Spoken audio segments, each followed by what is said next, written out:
So let's start thinking about consciousness a bit, what we mean by consciousness. Consciousness, and it's the one thing we cannot deny, is the fact that we are conscious. It's probably the only absolute certainty we have, is that we are experiencing beings. I mean, right now, for example, we could all be plugged into the Matrix and just be having this wonderful simulated experience of sitting here in this room. So we could actually doubt whether this is real. But we couldn't doubt that we were still experiencing. It may be an illusion, but we're still experiencing. In fact, that's what Descartes saw with his famous cogito ergo sum. He was looking for the absolute truth.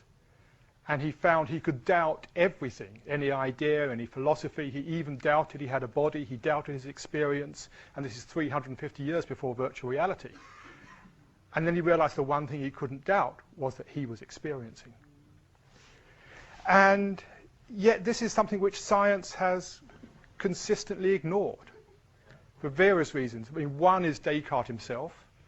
Descartes said he didn't want to get himself burnt at the stake like Bruno got when Bruno supported Copernicus. So he said, let us natural philosophers, they didn't call themselves scientists, they called themselves natural philosophers, we will study the world of things, the world of things in space.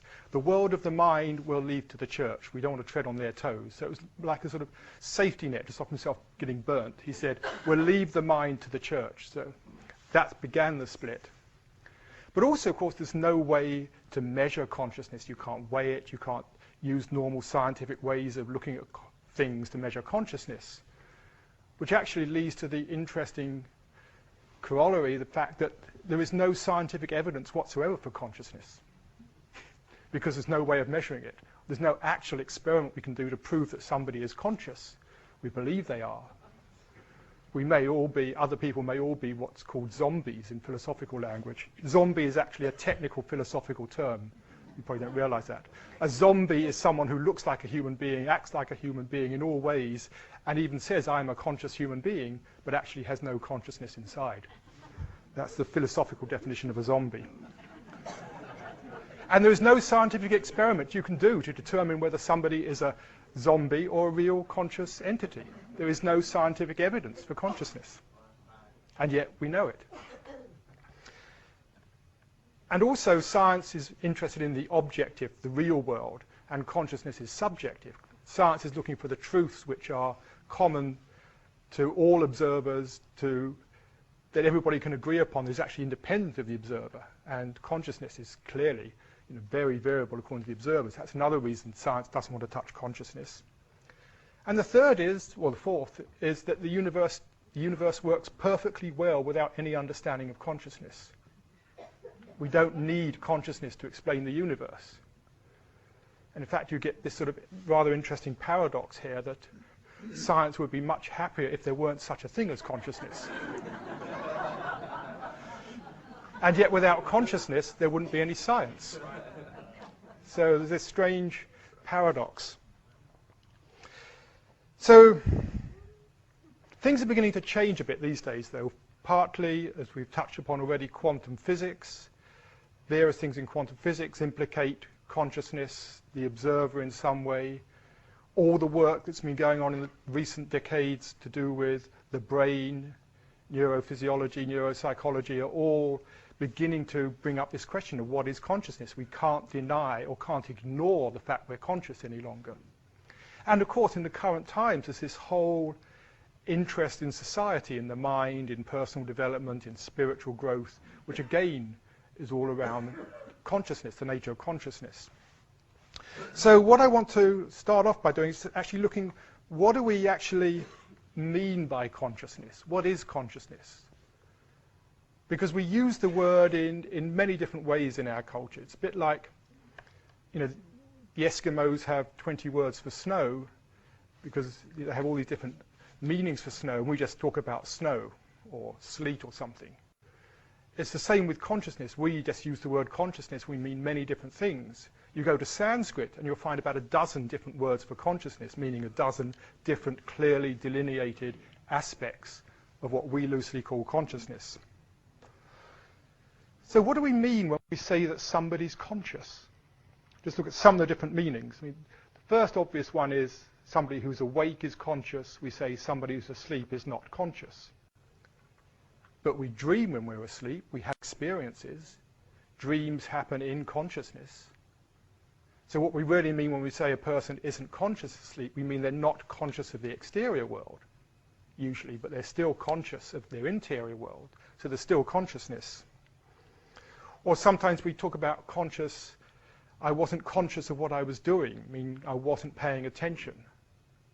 But there's still some consciousness there.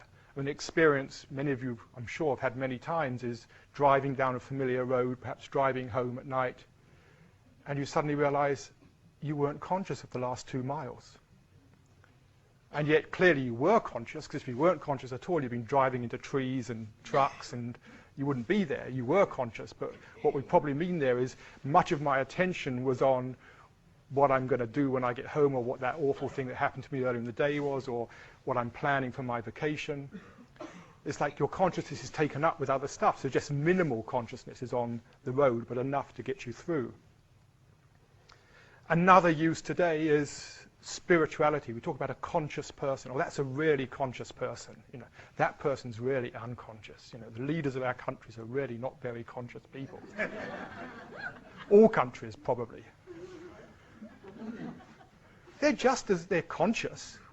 Talk about a more conscious person. What we really mean is the more spiritual person is conscious of certain things, maybe certain levels of reality. The person we call, quote, unconscious is maybe just more conscious about their bank accounts or whatever. But it's just conscious in different ways.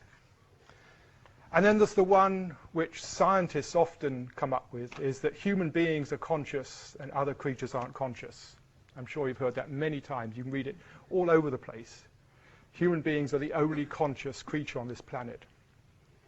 Now, to me, you look at a dog. I love dogs. One of my favorite creatures, dogs and dolphins, and actually most mammals, but dogs particularly. A dog seems to dream when it's asleep. We see it twitching its legs, its nose quivering. We imagine it's chasing an imaginary cat or something, or whatever. Although if you think about it, when we chase something, we can hardly move our arms and legs in dreams. Perhaps the dog's having the same thing. It's trying to chase this cat, but it's like, oh. The very fact we give dogs anesthetics when we operate on them, I find interesting. If we didn't believe they were conscious, why would we bother to make them unconscious? If you think about it. So, although we say dogs aren't conscious, we clearly believe they are if we give them the anesthetic. What we're really talking about here is self-awareness. When people say only humans are conscious, what they mean is only humans have an awareness of their own consciousness. They're self-aware. Whether that's true or not, we don't know, but that's what they mean. But clearly dogs are experiencing beings. What I mean by consciousness is a much more general thing. It's like awareness, the very fact that we have experience. It's the capacity for experience, whether that's dreamlike, fantasy, whether it's intelligent, spiritual thoughts, whatever. It's the capacity for experience. And I distinguish these because you could say, on the one hand, there's the forms that arise in consciousness, all the different thoughts, perceptions, images that arise.